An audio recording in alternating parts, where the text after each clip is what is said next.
does like observability fit in here? Because Yeah. traditionally observability has to deal with more deterministic software where you're measuring reliability, latency, Yeah. throughput, server utilization, right? What do you think about observability in the context of agentic AI? Yeah. I think that definition still holds true. I will not take it away at all.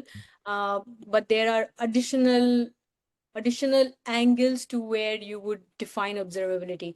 One thing that I really feel excited about is that at least in the finance industry, as much as I've seen, observability is no longer like a afterthought like it used to happen in most of the initial ML spaces that I worked in. That, oh, you first build the model, you have some pipeline, and then you start measuring and see what matrix you want to measure. That's not how it really works, and that's not how you should do it.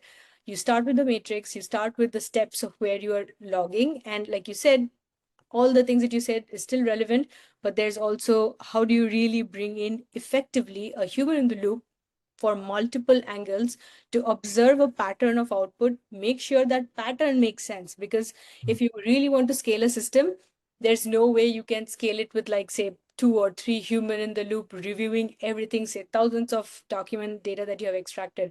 But there will be pattern when you analyze the extracted data to see, are there specific, just an example, right? Are there specific indicators that have seemed to have failed the multiple times for the same type of documents? That's the pattern you're looking for, so that you know exactly either it's your model that's failing, or maybe the kind of extraction you are doing. Just an example, for example, workflow, the kind of extraction you are doing, maybe it's failing. One, I can also share a learning that I had recently, is that some of the huge financial documents you will see is highly, it's text driven, but it also has like infographics, tables that looks like tables but it's actually an image.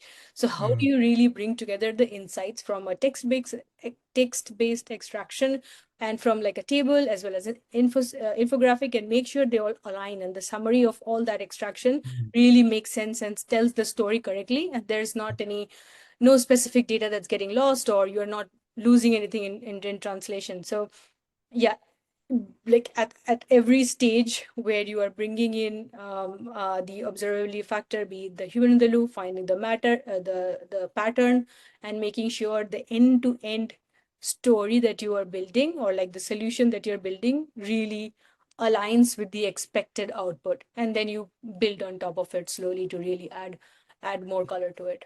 But start Yeah. simple.